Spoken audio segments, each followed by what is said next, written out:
ಮಾನ್ವಿ ಪಟ್ಟಣದ ಶಾಸಕರ ಭವನದಲ್ಲಿ ತಾಲೂಕು ಕಾನೂನು ಸೇವಾ ಸಮಿತಿ, ತಾಲೂಕು ನ್ಯಾಯವಾದಿಗಳ ಸಂಘ, ಶಿಶು ಅಭಿವೃದ್ಧಿ ಇಲಾಖೆ ಸಂಯುಕ್ತಾಶ್ರಯದಲ್ಲಿ ನಡೆದ ರಾಷ್ಟ್ರೀಯ ಪೋಷಣ ಮಾಸಾಚರಣೆ ಅಂಗವಾಗಿ ಕಾನೂನು ಅರಿವು ನೆರವು ಕಾರ್ಯಕ್ರಮವನ್ನು ಹಿರಿಯ ಸಿವಿಲ್ ನ್ಯಾಯಾಧೀಶರಾದ ಶಿವರಾಜ್ ವಿ ಸಿದ್ದೇಶ್ವರ ಉದ್ಘಾಟಿಸಿ ಮಾತನಾಡಿದರು. ದೇಶದಲ್ಲಿ ಅನಕ್ಷರತೆ, ಅಜ್ಞಾನದಿಂದಾಗಿ ಬಡತನ ಹೆಚ್ಚಾಗಿದ್ದು, ಮಹಿಳೆಯರು, ಮಕ್ಕಳು ಸರಿಯಾದ ಆಹಾರ ದೊರೆಯದೆ ಅಪೌಷ್ಟಿಕತೆಯಿಂದ ಬಳಲುತ್ತಿರುವುದನ್ನು ಕಾಣಬಹುದು.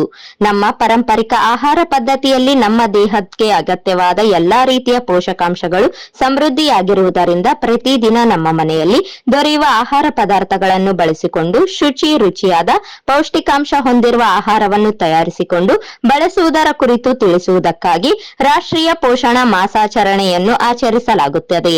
ನಮ್ಮ ಆಹಾರದಲ್ಲಿ ತಾಜಾ ತರಕಾರಿ, ಬೇಳೆಕಾಳು, ಹಣ್ಣುಗಳು, ಹೈನು ಪದಾರ್ಥಗಳು ಹೆಚ್ಚಾಗಿರುವಂತೆ ನೋಡಿಕೊಳ್ಳಬೇಕು. ನಿಯಮಿತವಾಗಿ ಗರ್ಭಿಣಿಯರ ಮಕ್ಕಳ ಆರೋಗ್ಯ ತಪಾಸಣೆ ನಡೆಸಿ ಚಿಕಿತ್ಸೆ ಪಡೆಯಬೇಕು. ಪೋಷಕಾಂಶಗಳಿರುವ ಆಹಾರದ ಸೇವನೆಯಿಂದ ದೈಹಿಕ ಮತ್ತು ಮಾನಸಿಕ ಆರೋಗ್ಯವನ್ನು ಪಡೆಯುವುದಕ್ಕೆ ಸಾಧ್ಯವಾಗುತ್ತದೆ ಹಾಗೂ ಇಂದಿನ ಯುವ ಸಮೂಹ ಉತ್ತಮ ಜೀವನ ಶೈಲಿಯನ್ನು ಅಳವಡಿಸಿಕೊಳ್ಳಬೇಕು ಎಂದು ತಿಳಿಸಿದರು. ಈ ರಾಷ್ಟ್ರೀಯ ಮಾಸಾಚರಣೆ, ಪೋಷಣ ಮಾಸಾಚರಣೆ, ಇದರ ವಿಶೇಷತೆ ಏನು, ಇದನ್ನು ನಾವು ಯಾಕೆ ಆಚರಣೆ ಮಾಡಬೇಕು, ಇದರ ಉದ್ದೇಶ ಏನು ಅಂತ ಹೇಳಿ ನಾನು ಸಂಕ್ಷಿಪ್ತವಾಗಿ ನಿಮ್ಮ ಮುಂದೆ ಹೇಳಲಿಕ್ಕೆ ಇಷ್ಟಪಡ್ತೇನೆ. ನೋಡಿ, ಈ ಪೋಷಣೆ, ಆರೋಗ್ಯ, ನೈರ್ಮಲ್ಯ ಅಂತಕ್ಕಂಥದ್ದು ಮನುಷ್ಯನ ಮತ್ತು ಈ ಜಗತ್ತಿನ ಸಕಲ ಜೀವರಾಶಿಗಳ ಒಂದು ಅವಿಭಾಜ್ಯ ಮತ್ತು ಅಮೂಲ್ಯವಾದಂಥ ಒಂದು ಸಂಗತಿ ಅಂತ ನಾವು ಹೇಳಬಹುದು. ಯಾಕಪ್ಪ ಅಂತ ಹೇಳಿದ್ರೆ, ಸದೃಢವಾದ ದೇಹದಲ್ಲಿ ಸದೃಢವಾದ ಮನಸ್ಸಿರ್ತದೆ ಅಂತ. ಎಸ್, ಸೌಂಡ್ ಮೈಂಡಿನ ಸೌಂಡ್ ಬಾಡಿ ಅಂತ. ಇದನ್ನು ನಾವು ಇಲ್ಲಿ ಏಕೆ ಚರ್ಚೆ ಮಾಡಬೇಕು?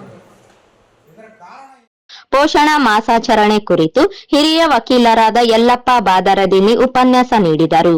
ಮಹಿಳಾ ಮತ್ತು ಮಕ್ಕಳ ಕಲ್ಯಾಣ ಇಲಾಖೆಯಿಂದ ಪೌಷ್ಟಿಕ ಆಹಾರಗಳ ಹಾಗೂ ತರಕಾರಿಗಳ ಪ್ರದರ್ಶನ ನಡೆಯಿತು.